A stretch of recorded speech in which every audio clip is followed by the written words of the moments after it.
di dalam hidup kami.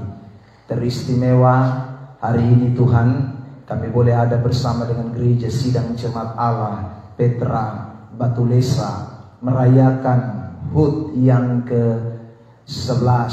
Kami bersyukur karena campur tangan Tuhan, pekerjaan Tuhan ini boleh terus maju bertumbuh di dalam Tuhan. Dan kami percaya Tuhan punya rencana yang terbaik di usia yang ke-11 menuju ke usia yang ke-12. Kami tahu bahwa Tuhan akan bekerja di tengah-tengah pelayanan ini, dan nama Tuhan terus ditinggikan, dipermuliakan. Kami berdoa Tuhan di dalam acara syukur malam hari ini, Tuhan bekerja menyatakan kuasa-Mu di tengah-tengah kami. Dalam jam pemberitaan firman Allah yang sebentar kami akan dengarkan, Tuhan beri pesan-pesan ilahi buat kami semua yang hadir. Bahkan biarlah Tuhan dalam pemberitaan-pemberitaan yang Tuhan nyatakan itu boleh memberikan kami petunjuk arahan untuk kami boleh melakukan sesuatu bagi kemuliaan nama Tuhan di tengah-tengah pekerjaan Tuhan ini di usia yang ke-11 menuju ke usia yang ke-12. Kami tahu kami semua yang ada ini terbatas. Rancangan kami bukanlah rancangan-Mu, jalan kami bukanlah jalan-Mu Tuhan. Dan karena itu Tuhan, kami mau menaruh seluruh pengharapan kami hanya kepada Engkau. Biarlah bukan apa yang menjadi kehendak kami dan rancangan kami yang nyata, tetapi kehendak dan rancangan Tuhan. Karena itu Tuhan, bicaralah lewat firman-Mu yang Engkau nyatakan buat kami semua. Dan dalam kebenaran ini kami semua boleh diberkati Tuhan. Terima kasih Tuhan Yesus. Jam pemberitaan sepenuhnya dari awal pertengahan sampai akhir, Roh Kudus ambil alih. Dan biarlah semua kami yang hadir di tengah-tengah ruangan ini dan juga semua alat yang kami pakai dikuduskan untuk kami boleh sama-sama menikmati hadirat Tuhan. Terima kasih Tuhan. Kami sambut firman Tuhan, mengucap syukur di dalam nama Tuhan Yesus Kristus. Semua kita yang siap diberkati malam ini bersama katakan amin. Shalom. Shalom. Silakan duduk, Tuhan berkati kita sekalian. Ya, kasih ibu gembala di betok istri mau baca ya begitu.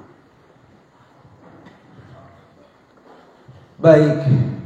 Shalom buat kita semua. Shalom. Sekali lagi shalom. Shalom. Bersyukur karena kita semua boleh dikumpulkan Tuhan malam ini untuk merayakan perayaan 11 tahun HUT dari gereja sidang jemaat Allah Petra. Saudara yang diberkati Tuhan, terima kasih tentunya buat gembala sidang dan semua majelis di tempat ini yang telah memberikan kepercayaan kepada saya untuk boleh berbagi berkat firman Tuhan. Saya ingin mengajak kita sekalian untuk memperhatikan firman Tuhan pada kesempatan ini dari Injil Matius pasal 14 ayat yang ke-13 sampai dengan ayat yang ke-21.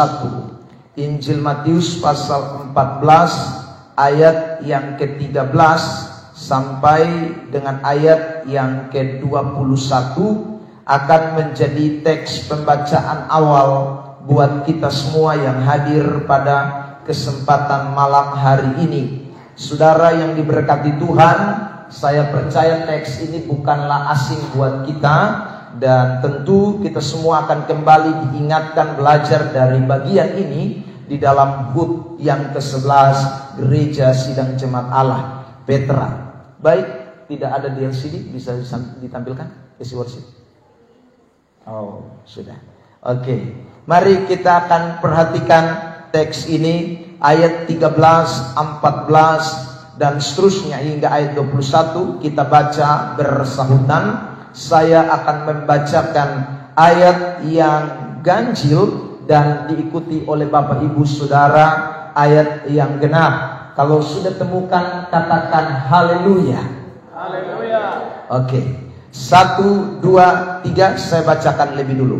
Setelah Yesus mendengar berita itu, menyingkirlah ia dari situ dan hendak mengasingkan diri dengan perahu ke tempat yang sunyi. Tetapi orang banyak mendengarnya dan mengikuti dia dengan mengambil jalan darat dari kota-kota mereka. Silakan. Ketika Yesus mendarat, ia melihat orang banyak yang besar jumlahnya, maka tergeraklah hatinya oleh belas kasihan kepada mereka, dan ia menyembuhkan mereka yang sakit. Menjelang malam murid-muridnya datang kepadanya dan berkata, tempat ini sunyi dan hari sudah mulai malam. Suruhlah orang banyak itu pergi supaya mereka dapat membeli makan di desa-desa. Tetapi Yesus berkata kepada mereka, tidak perlu mereka pergi, kamu harus memberi mereka makan. Jawab mereka, yang ada pada kami di sini hanya 5 roti dan 2 ikan. Yesus berkata, bawalah kemari kepadaku. Lalu disuruhnyalah orang banyak itu duduk di rumput, dan setelah diambilnya 5 roti dan 2 ikan itu, Yesus menengadah ke langit dan mengucap berkat, lalu memecah-mecahkan roti itu dan memberikannya kepada murid-muridnya. Lalu murid-muridnya membagi-bagikannya kepada orang banyak. Dan mereka semua makan sampai kenyang. Kemudian orang mengumpulkan potongan-potongan roti yang sisa, 12 bakul penuh. Ayat 21, 1, 2, 3. Yang ikut makan kira-kira 5.000 laki-laki, tidak termasuk perempuan dan anak-anak. Sekali lagi, shalom. Shalom. Puji Tuhan Bapak Ibu Saudara. Sebelum saya akan lanjutkan khotbah ini, saya baru saja beberapa hari yang lalu berturut-turut diminta untuk berkhotbah dalam acara ulang tahun, syukur ulang tahun. Yang pertama di Semau, Selasa. Hari Selasa itu ada di Semau. Lalu kemudian hari Kamis kemarin di Bolok. Saudara yang terkasih di dalam Tuhan, dan waktu saya menyampaikan khotbah ulang tahun, sebelum saya khotbah saya tanya, yang ulang tahun mana? Ya saudara. Nah malam ini juga acara ulang tahun gereja. Sebelum saya khotbah, saya mau tanya dulu, jemaat Tuhan Gereja Sidang Jemaat Petra boleh angkat tangan? Ya, yang lain di mana? Ini tak di luar semua. Saya berharap di luar tetap dengar, karena saudara yang berulang tahun, ya saudara. Karena saya berulang-ulang kali diminta khotbah ulang tahun, yang ulang tahun tidak ada. Tiba-tiba tiup lilin baru dia muncul. Itu aneh, ya saudara. Karena yang ulang tahun itu mesti ada, yang dengar firman lebih dulu mesti yang ulang tahun. Karena kami yang lain ini kan hanya diundang untuk datang ikut ulang tahun. Jadi Tuhan memang mau kasih pesan buat kami juga, tetapi lebih khusus buat saudara yang merayakan ulang tahun. Amin. Jangan sampai saudara hanya urus sate, babi, dan prenebon dan segala macam, lalu saudara akhirnya kehilangan berkat. Ya saudara, karena banyak kali begitu, acara ulang tahun itu tuan rumah paling repot. Jadi dia tidak dengar pesan-pesan firman Tuhan, padahal acara itu buat dia. Tuhan mau bicara khusus buat orang itu. Nah karena itu malam ini saya berharap yang masih mau kas panas kuah prenebon, kas berentita. Ya saudara, dengar ini khotbah, karena firman Tuhan ini lebih khusus datang buat saudara semua yang merayakan hari ulang tahun yang ke-11. Ada amin GSJ Petra? Amin. GSJ Petra saja ada amin? Amin. Suara lebih banyak di luar, saya berharap tetap konsen. Saudara yang terkasih di dalam Tuhan Yesus Kristus, kalau kita membaca teks Matius pasal 14 ini, ayat yang ke-13 sampai dengan ayat yang ke-21, kisah tentang Yesus membuat mujizat 5 roti dan 2 ikan kasih makan 5.000 orang. Kita tidak hanya menemukan tentang bagaimana mujizat itu terjadi, tetapi kita juga menemukan fakta di mana ada sebuah pelayanan besar yang sedang dikerjakan oleh Tuhan Yesus dan para murid-muridnya. Kenapa saya katakan ini pelayanan besar? Karena yang hadir pada waktu itu bukan hanya saja laki-laki dan perempuan. Baru terhitung laki-laki saja itu saudaraku 5.000 orang. Belum termasuk anak-anak. Jadi itu bukan main-main. KKR terluar biasa, KKR akbar yang terjadi pada waktu itu. Ini sebuah pelayanan yang luar biasa yang Yesus pimpin, dan Yesus berkhotbah di sana. Yesus menyampaikan pengajaran-pengajaran di sana. Nah, saudara yang terkasih di dalam Tuhan Yesus Kristus, di dalam pelayanan yang besar ini Tuhan mengerjakan mujizat. 5.000 orang diberi makan dari 5 roti dan 2 ikan. Nah, saudara, saya terlampau yakin pelayanan sebesar apapun, kalau Yesus hadir di tengah-tengah pelayanan itu, maka tidak ada satu perkara pun yang sukar bagi Tuhan. Tuhan mampu melakukan mujizat-mujizatnya di tengah pelayanan pekerjaan Tuhan. Ada amin? Beri tepuk tangan yang terbaik buat Tuhan Yesus. Jangankan saudara 2-3 orang, 5.000 saja Tuhan bikin mujizat. Tadi pembukaan saya dengar Bapak Eben Besituba mengatakan jumlah di tempat ini 89 orang. Begitu Bapak? Itu warga 89 orang. Soalnya ada apa-apanya dengan 5.000 orang. Kalau 5.000 saja yang laki-laki, itu belum termasuk perempuan dan anak-anak, Tuhan bisa bikin mujizat. Dari 5 roti dan 2 ikan, terlampau mungkin bagi Tuhan untuk melakukan bagi 89 orang di gereja GSJ Petra Batulesa. Amin.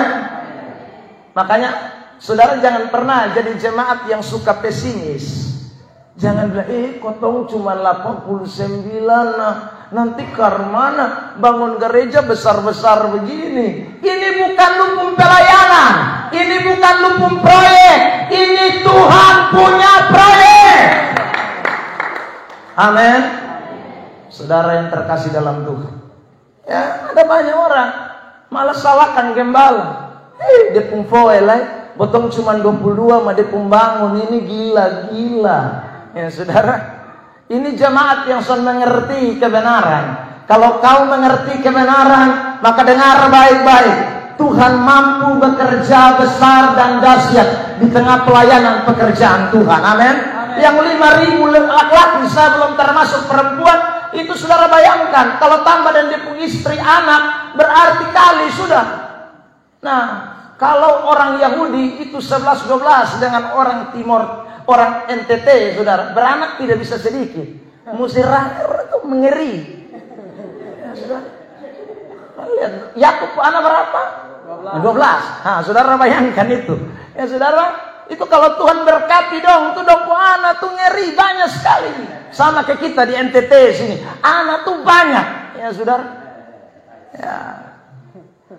Saya punya tetangga di Bolok, dia bilang begini, beta akan melahirkan terus sampai masuk laut. Ya saudara, itu bukan main gila, itu beranak sampai masuk laut.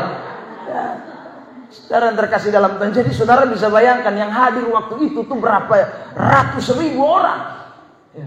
Yang 5.000 saja itu baru laki-laki, belum tambah anak-anak, belum tambah orang tua, perempuan, sudah. Itu banyak sekali dan Tuhan bikin mujizat. Nah, karena itu sekali lagi, ini penting buat kita semua yang hadir pada kesempatan malam hari. Jangan suka pesimis dengan pelayanan pekerjaan Tuhan. Jangan suka berkata kami terlalu sedikit. Jangan suka berkata kami di kampung. Jangan suka berkata kami ini tidak ada yang lihat. Jangan, ini Tuhan punya pelayanan. Saya ulang lagi, saya tekankan. Ini Tuhan punya pelayanan. Anda cuma bagian terkecil yang Tuhan percayakan di dalam pekerjaannya. Dia mampu bekerja jauh lebih dari apa yang kau minta dan kau doakan. Bahkan dari apa yang kau pikirkan. Yesus mampu mengerjakannya buat kita sekalian. Amin. Korek samping kiri kanan, bilang jangan pesimis. Amin. Ya saudara terkasih dalam Tuhan, jangan pesimis. Itu penting yang kita tidak boleh lupakan. Nah, karena itu saudara, pada malam hari ini kita mau lihat, kalau kita tidak pesimis, Allah itu menarik sekali. Karena dia suka bekerja sama, ya. Allah itu suka bekerja sama. Di dalam teks ini kita menemukan Yesus tidak kerja sendirian. Tapi Yesus punya tim 12 orang. Yesus punya saudara murid-murid. Bahkan ada seorang anak kecil yang juga terlibat di dalam pelayanan itu. Dengar baik-baik. Jadi saudara terkasih dalam Tuhan, Yesus tidak sendirian. Mujizat yang memberi makan 5.000 orang itu, saudaraku, makan dari 5 roti dan 2 ekor ikan. Itu bukan Yesus sendirian yang kerja, tetapi ada teamwork, ada kerjasama antara murid-murid dan Yesus sebagai pemimpin. Dan juga ada seorang anak kecil yang turut ambil bagian di dalam pelayanan itu, yang akhirnya membuahkan hasil mujizat yang besar itu. Saudara yang terkasih di dalam Tuhan, apakah Yesus tidak bisa kerja sendiri? Terlalu bisa. Tetapi dia mau saudara dan saya terlibat di dalam pekerjaannya. Dia mau kita pun ambil alih di dalam pekerjaannya. Karena sekali lagi, dia Allah yang tidak pernah bekerja seorang diri. Dia selalu bermitra. Dia selalu membangun relasi antara kita sekalian, supaya kita boleh melakukan sesuatu bagi pekerjaan Tuhan. Saudara lihat ayat ini, Roma pasal 8 ayat 28, ayat terkenal. Silakan dibaca.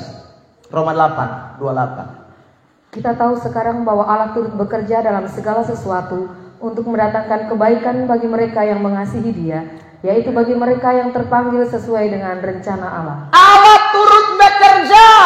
Kata turut itu dipakai sinergi, dari kata sinergio, yang artinya apa? Sama-sama bermitra. Ya saudara, jadi Tuhan tidak mau kita lipat tangan, habis itu tinggal harap gampang. Tuhan suka begitu. Sudah. Tuhan mau kita terlibat di dalamnya. Tuhan juga tidak mau kita kerja sendiri. Tuhan potong kasih tinggal. Tuhan bisa mau. Ya saudara, ada orang begitu kan, dia tidak perlu Tuhan, pokoknya dia kuku paka. Itu Tuhan tidak suka. Tuhan tuh mau kita mengandalkan Dia, kita melakukan bagian kita, tapi kita juga menaruh harap kita kepadanya. Lakukan bagian yang saudara dan saya bisa lakukan, dan Tuhan akan melakukan bagian yang saudara tidak bisa lakukan. Amin. Pikul pasir bisa kau sonde. Bisa kau sonde jemaat Petra? Bisa. Tidak perlu doa. Tuhan sulap pasir tiba-tiba dari kali datang di sini. Tidak perlu lu yang pipikul. Itu kan bisa. Saudara yang terkasih dalam Tuhan. Jadi kalau kita begitu, itu namanya pamokol alias pemalas. Ya. Banyak orang itu maunya gampang sah. Yang penting kau doa sah. Nanti Tuhan kerja. Lu pembagian apa? Saudara, Tuhan mau bikin mujizat, tapi Dia mau kita bermitra dengan Dia. Dia mau kita kerjasama dengan Dia. Dia mau kita lakukan bagian kita. Dan itu yang kita lihat di dalam teks ini nanti, Matius pasal yang ke-13 yang tadi kita sudah baca mulai ayat Matius 14 ayat 13 sampai ayat 21 itu. Ya. Jadi itu yang terus kita lihat dalam sepanjang perjalanan sejarah pelayanan. Tuhan selalu memunculkan orang-orang untuk terlibat di dalam pelayanan. Dan saudara, orang-orang yang terlibat di dalam pelayanan, Tuhan janji berkat yang luar biasa. Jadi Tuhan bukan hanya mau berkati pekerjaannya, tetapi orang-orang yang terlibat di dalam pekerjaan Tuhan pun, Tuhan mau berkati dia. Amin. Jadi itu tidak boleh lupa. Jadi kalau saudara menolak untuk terlibat dalam pekerjaan Allah, itu sama saja saudara menolak berkat dari Tuhan. Bukan hanya saudara menolak berkat dari Tuhan, tetapi orang-orang yang tidak mau terlibat dalam pekerjaan Tuhan, dengar baik-baik, Anda orang terkutuk. Amin. Bilang samping kiri kanan, lu mau kena kutuk. Lo ada ayat, beta ini omong bukan asal omong. Yeremia 48 ayat 10, baca. Yeremia 48 ayat 10. Terkutuklah orang yang melaksanakan pekerjaan Tuhan dengan lalai, dan terkutuklah orang yang menghambat pedangnya dari penumpahan darah. Terkutuklah orang yang lalai dalam pekerjaan Tuhan. Hanya urus tasibu dia pun pekerjaan, sampai lupa pekerjaan Tuhan, lu sabantar lain terkutuk. Dengarin, udah ulang-ulang. Jadi lu kalau hanya sibuk tanam bawang, urus padi, lupa pekerjaan Tuhan, dengar, sebentar lagi kau akan kena kutuk. Saudara, yang ngomong firman, saudara terkasih dalam Tuhan. Kalau Anda cuma urus ojek, sebentar lagi lu akan terkutuk. Kalau aja cuma urus lupuk kios, sebentar lagi lupuk kios terkutuk. Saudara terkasih dalam Tuhan, itu keras Tuhan bilang, jangan main-main dengan pekerjaan Tuhan. Orang yang lalai dalam pekerjaan Tuhan, Tuhan kutuk. Sebaliknya, kalau lu perhatikan pekerjaan Tuhan berkati dengan luar biasa. Amin. Saudara lihat ini ayat 1 Korintus 15 ayat 58. Ini teks jelas ini. 1 Korintus 15 58. Karena itu saudara-saudaraku yang kekasih, berdirilah teguh, jangan goyah, dan giatlah selalu dalam pekerjaan Tuhan. Sebab kamu tahu bahwa dalam persekutuan dengan Tuhan, jerih payahmu tidak sia-sia. Giatlah selalu dalam pekerjaan Tuhan. Jerih payahmu di dalam Tuhan tidak akan sia-sia. Tepuk tangan yang terbaik buat Tuhan Yesus Kristus. Karena itu kalau saudara dan saya memahami ini kebenaran, seharusnya kita semua orang Kristen berlomba-lomba untuk terlibat di dalam pekerjaan Tuhan. Kita harus bergairah untuk pekerjaan Tuhan. Karena kalau beta soalnya terlibat dalam pekerjaan Tuhan, itu sama saja beta datangkan kutuk atas beta pun rumah tangga, atas beta pun pekerjaan, atas beta pun usaha ladang. Tetapi kalau beta beri beta pun diri untuk pekerjaan Tuhan, maka Tuhan janji ada berkat-berkat yang luar biasa yang Tuhan akan curahkan berlimpah atas hidup saudara dan saya. Amin. Bahkan ku berkatu 100 kali lipat. Matius pasal yang ke-27. Matius pasal yang saya ingat itu ayat. Matius pasal 19 ayat 27 mulai ya. Matius 19 ayat 27. Silakan. Lalu Petrus menjawab dan berkata kepada Yesus, kami ini telah meninggalkan segala sesuatu dan mengikut Engkau. Jadi apakah yang akan kami peroleh? Kata Yesus kepada mereka, aku berkata kepadamu, sesungguhnya pada waktu penciptaan kembali, apabila anak manusia bersemayam di tahta kemuliaannya, kamu yang telah mengikut aku akan duduk juga di atas 12 tahta untuk menghakimi kedua belas suku Israel. Terus ayat 29, dan setiap orang yang karena namaku meninggalkan rumahnya, setiap orang yang karena namaku meninggalkan saudaranya, rumahnya, terus saudaranya laki-laki atau saudaranya perempuan, bapak atau ibunya, anak-anak atau ladangnya, terus akan menerima kembali 100 kali lipat dan akan memperoleh hidup yang kekal. Kembali 100 kali lipat. Sorga sopasmi, Tuhan tambah bonus lupung hidup hari ini, Tuhan berkati 100 kali lipat. Beri tepuk tangan yang terbaik buat Tuhan Yesus. Kalau engkau adalah seorang petani dari apa? Petani bawang, petani padi, Tuhan bikin lupung hasil akan 100 kali lipat. Itu janji firman Allah, bukan manusia yang janji. Kalau engkau lihat pekerjaan Tuhan, engkau rela melayani Tuhan dengan sungguh-sungguh, Tuhan akan memberkati usaha pekerjaanmu. Amin. Bilang sampai kiri kanan, mas ragu? Sedap. Kalau mas ragu, beta minta mau omong ini kata, lu terlalu bodoh. Kau yang ngomong Tuhan Allah jelas ini, soalnya jelas gimana?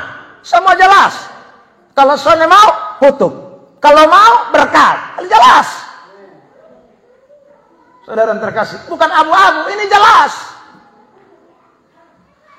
Makanya Tuhan sekali lagi, Dia ajak kita semua untuk terlibat di dalam pelayanan.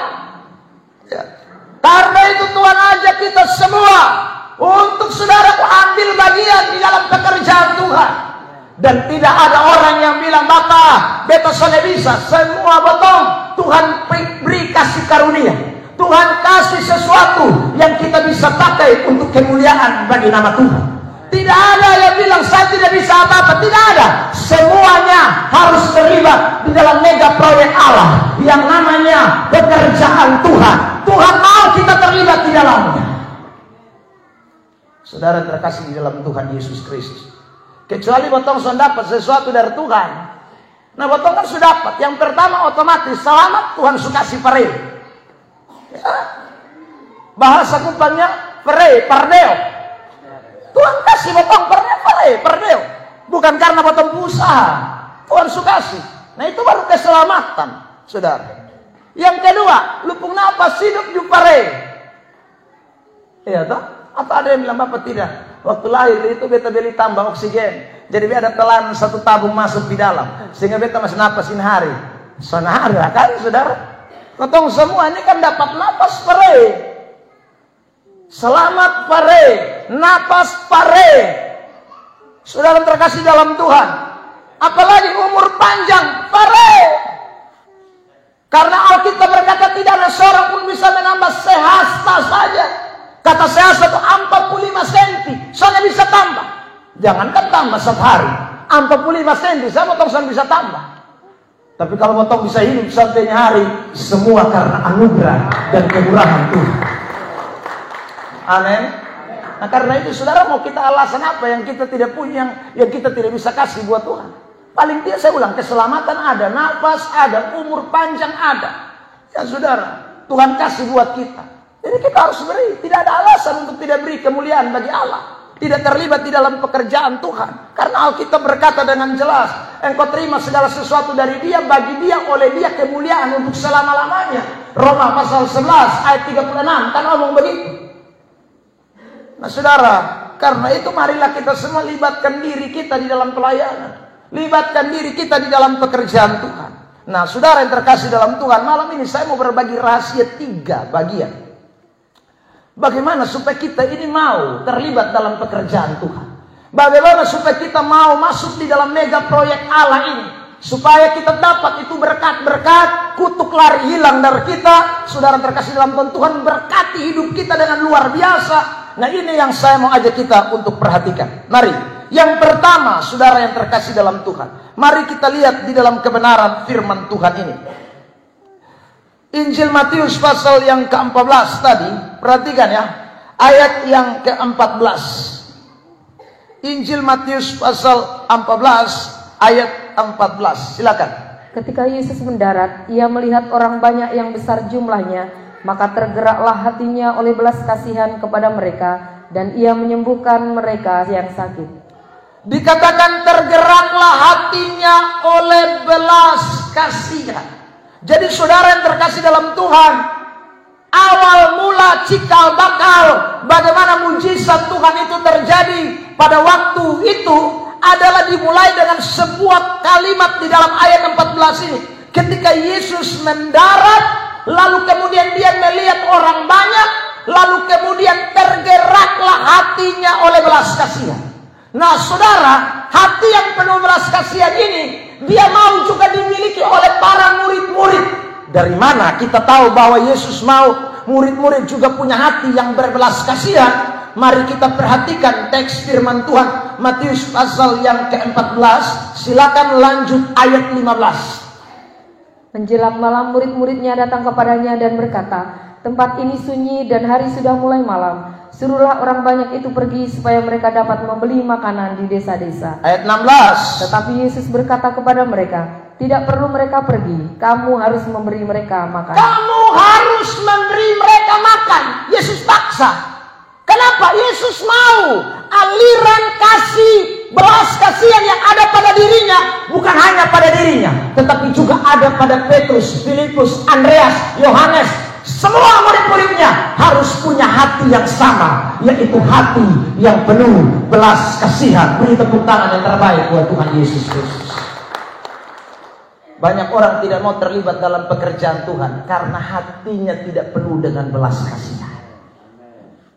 Saudara yang terkasih dalam Tuhan, kalau orang hati ini penuh dengan belas kasihan, maka dia tidak mungkin, saudara, tidak tergerak untuk terlibat di dalam pekerjaan Tuhan. Dia pasti akan tergerak, saudara. Kalau orang penuh hati belas kasihan, dia tidak akan jadi tukang kritik di dalam gereja saja, tapi dia akan bergerak di dalam gereja. Amin. Saudara terkasih dalam Tuhan, dia tidak akan bilang orang lain sah, cari donatur sah. Dia yang akan tergerak. Amin. Datang duduk di kursi rasa kayak kursi semua patah. Orang kalau penuh belas kasihan dia tahu, ternyata bepung gereja ini ada butuh kursi. Ya saudara, pulang mulai berunding dan istri, mama, beta tadi duduk karena di kursi patah. Karmana itu kalau kotong, coba kalau tamu yang datang duduk di kursi patah, karmana, saudara. Hatinya penuh belas kasihan, hatinya mulai tergerak untuk bisa melakukan sesuatu. Saudara yang terkasih di dalam Tuhan. Tapi kalau orang dia punya hati kayak batu, ya, dia lihat apa saja, dia sudah ada toy, orang Kupang bilang, ya. Dia malas tahu, dia hanya perhatikan dia pun diri, yang dia perhatikan dia pun kemauan, yang dia perhatikan dia pun pekerja, karena memang dia tidak ada belas kasihan. Kalau orang ada belas kasihan, dia tidak bisa lihat yang kurang. Kalau orang ada belas kasihan, dia tidak bisa lihat ada yang pincang. Kalau orang ada belas kasihan, dia tidak akan lihat ada sesuatu yang tidak baik kalau dia tidak benahi. Orang kalau ada belas kasihan, dia akan melakukan sesuatu bagi pekerjaan Tuhan. Amin. Saudara yang terkasih dalam Tuhan, itu penting buat kita semua. Ya. Banyak orang di gereja tidak ada belas kasihan, karena itu gereja sumiri. Tinggal angin tiup, bukan angin seroja lagi, angin sepoi-sepoi datang ke rubuh. Ya. Tapi dia tidak ada belas kasihan, mau bikin apa? Ya begitu saja. Saudara terkasih dalam Tuhan. Karena itu di gereja tempat saya layani, saya sudah bilang, jangan ada jemaat yang tukang protes. Kalau lu protes, Bapak AC kurang dingin, beli tambah AC. Dari mana? Dari lu buang. Kalau tidak, cabut dari lu AC di rumah, pasang di gereja. Amin. Iya. Saudara terkasih dalam Tuhan. Lapor bikin apa? Saudara yang terkasih dalam Tuhan, itu penting. Jadi belas kasihan itu penting. Hati kalau penuh belas kasihan, tidak ada orang mau lihat sesuatu yang kurang. Saya ulang lagi, di gereja ini banyak orang tidak ada hati belas kasihan. Banyak orang, akhirnya begitu saja. Saudara, gereja jendela son pasang sudah begitu lama, puluhan tahun, tidak ada juga yang ngomong. Diam-diam sah. Padahal tiap minggu dia duduk dekat jendela yang lubang.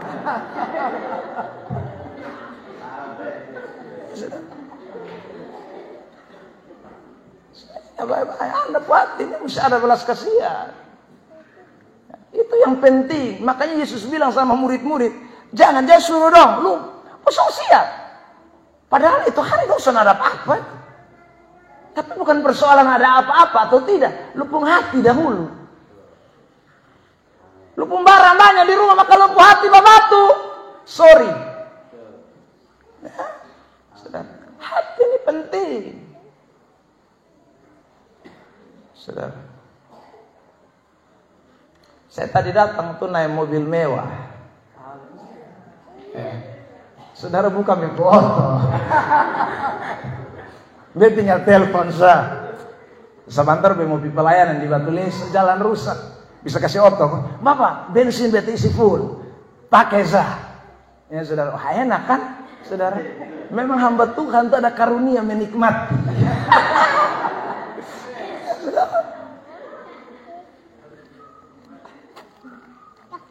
Saudara terkasih dalam Tuhan, karena ada hati orang yang penuh belas kasihan.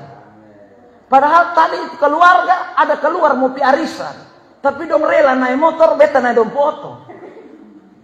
Karena ada hati yang penuh belas kasihan. Amin. Kalau hati bapak tuh dia akan bilang, Bapak sorry, kok ada arisan keluarga, minta maaf Bapak. Itu berarti tadi itu beta dengan suprafit, olong-olong dari sana datang. Aduh itu ngeri, saudara terkasih dalam Tuhan. Dan beta yakin datang itu ini jas yang warna coklat sudah berubah, semua tahu jadi apa.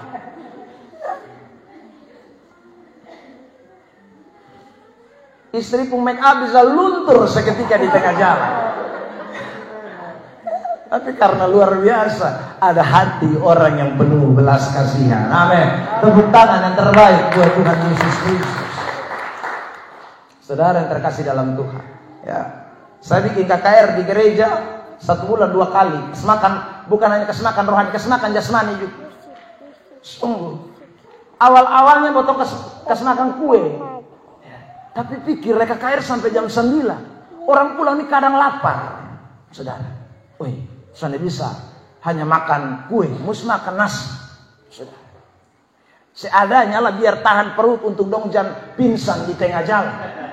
Ya sudah, kalau orang nikmati firman mau pingsan di tengah jalan kan berat. Saudara yang terkasih dalam Tuhan, ya, jangan pakai ayat. Matius 4 ayat 4 mengatakan manusia hidup bukan hanya dari roti, tapi dari setiap firman yang keluar dari mulut Allah. Jadi orang yang makan firman pulang roti sana makan. Jangan, saudara. Kita mesti punya hati belas kasihan. Awalnya jemaat juga kadang bersungut-sungut. Bapak Ibu tuh kasih makan tiap 1 bulan 2 kali 1 bulan. Bekas makan nanti masa diberkati Tuhan. Kasih makan. Hatimu penuh belas kasihan. Bukan karena wasong kaya, bukan. Sekalipun pekerjaanmu saudara, beri yang terbaik bagi pekerjaan Tuhan. Karena Tuhan tidak tutup mata buat orang-orang yang menaruh belas kasihan bagi pelayanan pekerjaan Tuhan. Amin. Saudara yang terkasih di dalam Tuhan, ya, terserah orang datang motivasi mau makan nasi atau tidak. Yang penting kebenaran potong siang. Oke, 1, 2, 3. Anak-anakku, marilah kita mengasihi bukan dengan perkataan atau dengan lidah, tetapi dengan perbuatan dan dalam kebenaran. Ingat, itu kalimat penting, dalam kebenaran. Karena ada orang mengasihi juga penuh belas kasihan tapi tidak dalam kebenaran. Itu salah. Mengasihi itu mesti di dalam kebenaran. Saudara terkasih di dalam Tuhan, ya. Karena itu ayat tentang mengasihi ini batasannya adalah tentu hal-hal yang berkenan kepada Allah. Batasannya bukan sembarangan saja. Saudara terkasih dalam Tuhan, ada orang penuh belas kasihan tapi tidak sesuai dengan kebenaran, ya. Kita mengasihi tapi di dalam kebenaran, saudara. Itu kita tidak boleh lupakan. Nah karena itu saya ulangi lagi, betapa pentingnya kasih. Kalau saudara punya kasih, pasti saudara akan terlibat dalam pekerjaan Tuhan. Kalau saudara punya kasih, saudara akan terlibat dalam pelayanan. Yang kedua, saudara terkasih dalam Tuhan, kalau kita membaca teks ini, Matius pasal yang ke-14, dan kita bandingkan paralelnya ya, Yohanes pasal 6, ini cerita yang serupa, hanya tidak dicatat dalam Matius. Saya mau baca dalam Yohanes 6, ayat yang ke-9. Perhatikan Yohanes pasal 6 ayat yang ke-9, begini bunyi firman Tuhan. Di sini ada seorang anak yang mempunyai 5 roti jelai dan 2 ikan. Tetapi apakah artinya itu untuk orang sebanyak ini? Lihat, di sini ada seorang anak yang mempunyai 5 roti jelai dan 2 ikan. Ingat, itu sedikit sekali tuh, 5 roti dan 2 ikan. Tetapi sekali lagi, apa arti itu untuk orang sebanyak ini? Tidak ada arti. Di mata manusia tidak ada arti. Tetapi saudara, Tuhan bilang bawa datang. Yang 5 yang kamu bilang tidak ada arti itu bawa datang. Saudara yang terkasih dalam Tuhan, hal yang kedua yang ingin saya seberangkan buat kita sekalian, selain kasih, Alkitab berbicara kepada kita soal memberi. Saudara, ingat ya, bukan hanya kasih tetapi memberi. Dan memberi dalam teks ini tidak hanya sekedar kata memberi, tetapi ada makna pengorbanan. Kenapa saya katakan pengorbanan? Karena yang punya ini bukan orang besar, anak kecil. Saudara terkasih dalam Tuhan, ini bisa saja dia pun jajan, mam tua bawa dari rumah 5 roti dan 2 ikan. Ini anak kan mau makan, tapi gara-gara 5.000 orang, bepung anak pun jajan, bet mus kasih sambo songko pakai. Saudara, ini pengorbanan. Tidak, dalam teks ini tidak ada itu anak menangis, tetapi kemungkinan. Saudara, karena saya pun anak kalau lu ambil di pun jajan dia menangis. Nah, ya saudara, anak kecil ini yang punya 5 roti 2 ikan. Jangan sampai itu anak ada yang ambil di pun jajan. Ya saudara, 5 roti 2 ikan. Saudara terkasih di dalam Tuhan, anak kecil yang punya, tapi sekali lagi diberikan, dan pemberian ini sifatnya adalah pengorbanan. Saudara, orang yang mau terlibat di dalam pekerjaan Tuhan, dia tidak boleh hanya berpikir soal memberi, tetapi soal berkorban. Saya ulang, jangan hanya pikir soal memberi, tetapi berkorban itu penting. Kenapa saya pisahkan antara memberi dan berkorban? Saudara, kalau bicara soal memberi itu berarti ada dulu baru kasih. Atau lebih dulu baru kasih, itu baru kita mau beri.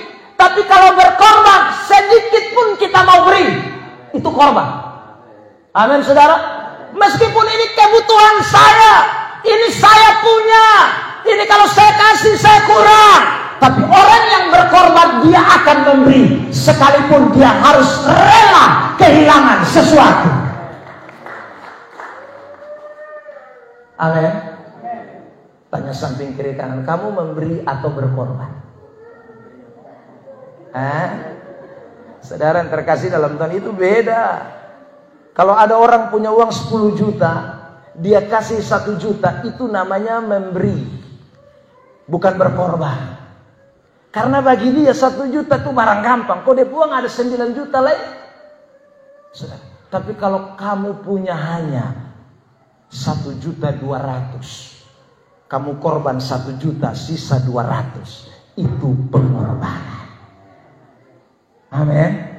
Apalagi kalau kamu punya 1.200.000, kamu kasih semua, itu lebih pengorbanan lagi. Amin. Tepuk tangan yang terbaik buat Tuhan Yesus. Jadi saya ulang, banyak orang baru sampai di memberi, belum sampai di berkorban. Tapi dia pun ngomong ini.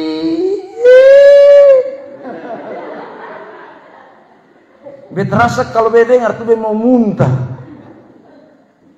Dia sumbang hanya 1 sak semen. Dia omong di mana-mana. Itu gereja tulis satu santal bosan. Kalau bukan dia tepung semen, sonde maju. Padahal dia punya 1 sak sah. Saudara, tapi omong pun besar lah. Lu belum berkorban, itu baru memberi. Saudara terkasih dalam Tuhan. Ya, kalau kau punya rumah mewah, lalu saudara kau beri sesuatu bagi pekerjaan Tuhan, itu bukan berkorban, kau memberi. Kau sudah punya lebih daripada apa yang engkau berikan kepada Tuhan. Maka saudara dengar, waktu ada orang datang membawa persembahan di peti persembahan dan Yesus duduk di sana, Yesus bilang apa? Kalau yang datang kasih, Tuhan tidak puji dong. Tapi ada 1 janda yang datang bawa 2 peser, 1 duit. Tuhan bilang ini dulu. Kenapa? Karena dia uang aja 2 peser, 1 duit. Dari mana kita tahu? Karena saudara kalau baca kata miskin di dalam teks itu beda. Ada 2 kata miskin dipakai, tapi beda yang pertama dengan yang kedua. Miskin yang pertama masih punya duit 2 peser, 1 duit. Tetapi miskin yang kedua tidak ada apa-apa lagi. Semua disukas. Itu sama ke janda di Sarfat yang kesemakan Elia. Dia hanya punya sedikit minyak di dalam buli-buli dan sedikit tepung, habis makan dan itu anak dia mati. Tapi Nabi Elia datang berkata, kasih, buat saya, jangan buat kamu. Itu pengorbanan. Amin. Amin. Datang gereja, anting kiri 5 gram, anting kanan 10 gram. Itu kan tidak seimbang, jadi begini.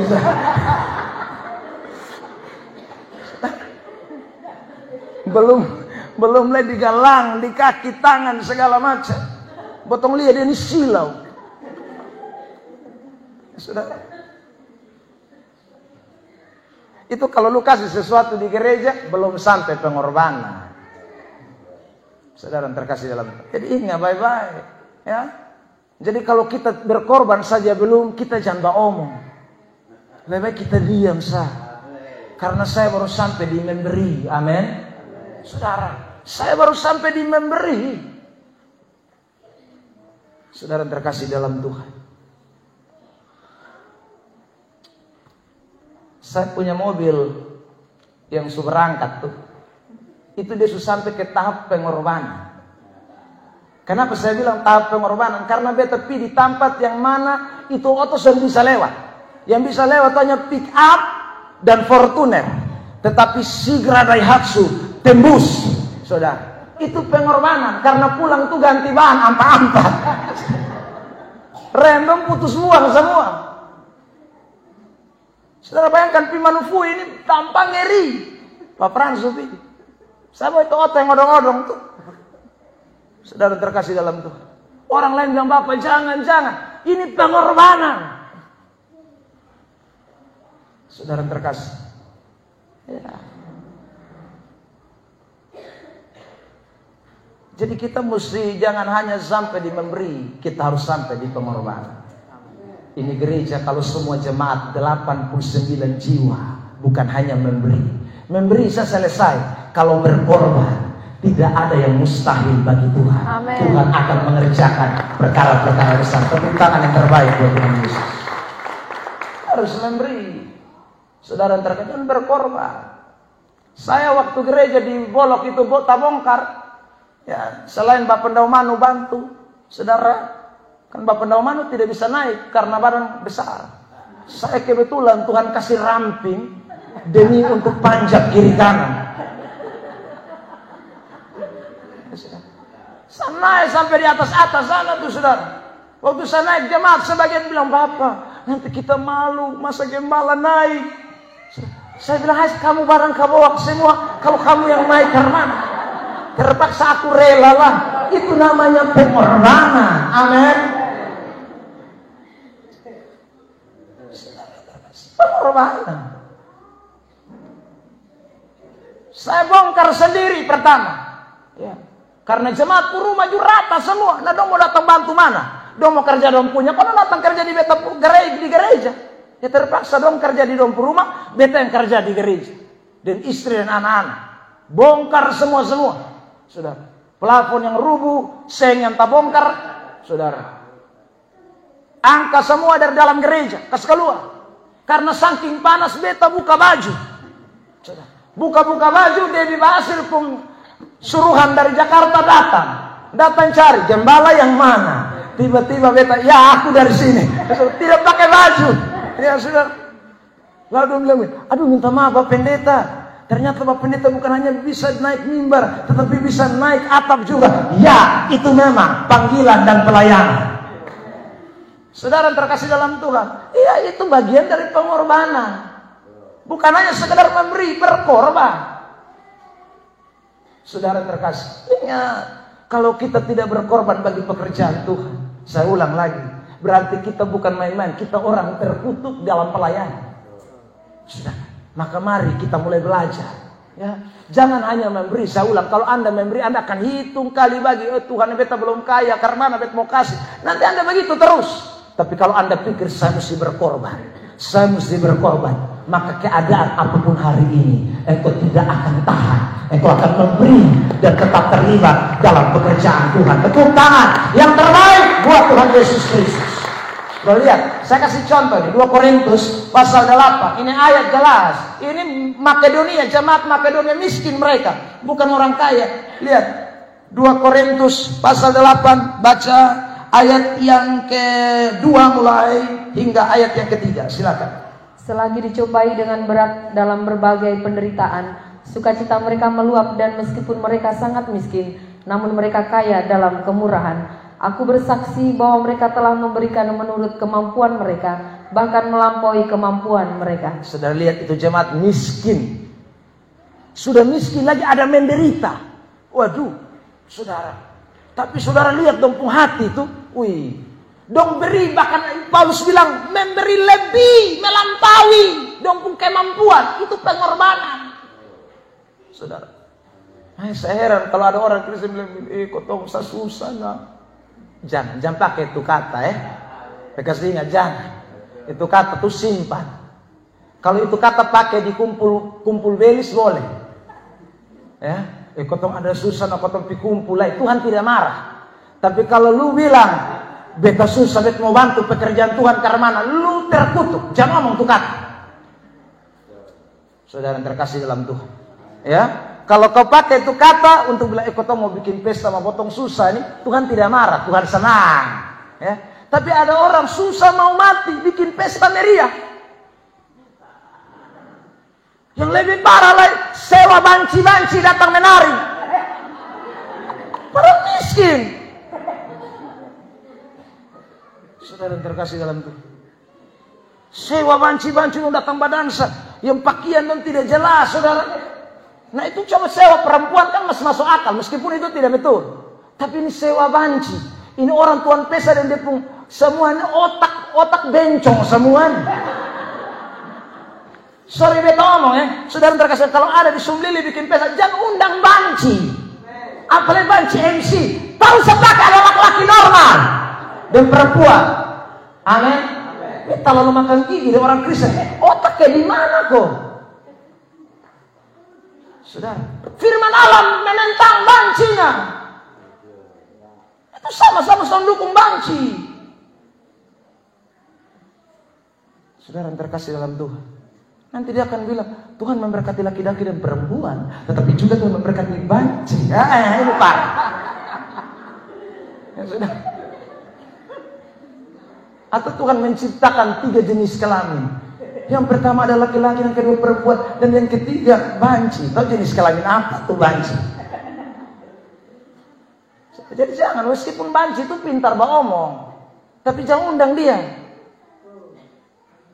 Saudara yang terkasih dalam Tuhan, hari ini orang suka dengan banci, berat. Makanya banci di Kota Kupang ini tambah banyak. Karena pesta dansa semua banci. Saya ini ulang-ulang ada pesta ulang tahun, pesta nikah, semua orang undang banci. Sama kayak di dunia miskin dan perempuan, ini heran. Saudara, baru saya tanya, itu dong datang undang, bayar bapak, bayar banci, kolekte 2.000, setan dong nih. Saudara, itu paling jengkel, ya saudara.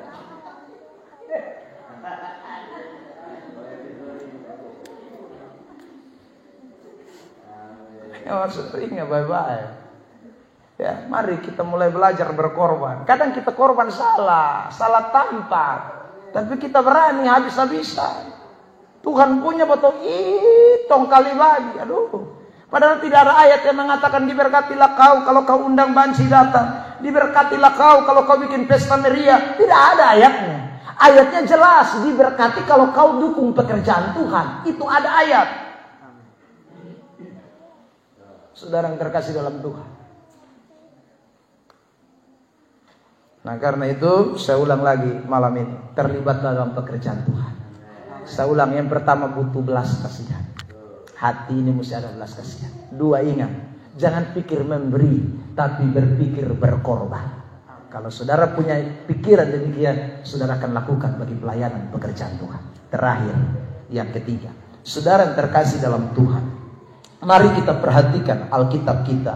Saudara, kembali Yohanes 6 ayat 5 dan ayat yang ke-6 saya mau bacakan buat kita sekalian. Lalu ayat 7 nanti kita sama-sama akan membacanya. Yohanes pasal 6 ayat 5 dan ayat yang ke-6 terlebih dahulu. Injil Yohanes, saya bacakan. Saudara siap-siap ayat 7 ya. Saya baca. Ketika Yesus memandang sekelilingnya dan melihat bahwa orang banyak berbondong-bondong datang kepadanya, berkatalah ia kepada Filipus, di manakah ia akan membeli roti supaya mereka ini dapat makan? Hal itu dikatakannya untuk mencobai dia, sebab ia sendiri tahu apa yang hendak dilakukannya. Ayat 7 sama-sama. 1, 2, 3. Jawab Filipus kepadanya, roti seharga 200 dinar tidak akan cukup untuk mereka ini, sekalipun masing-masing mendapat sepotong kecil saja.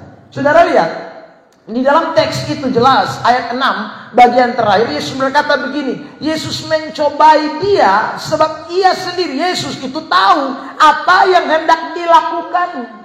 Jadi saudara, Yesus omong itu bukan berarti Yesus tidak bisa bikin apa-apa, tapi Yesus cuma mau mencobai.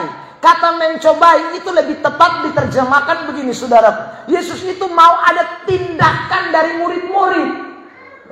Apa maksudnya? Ini artinya Yesus mengajarkan soal iman.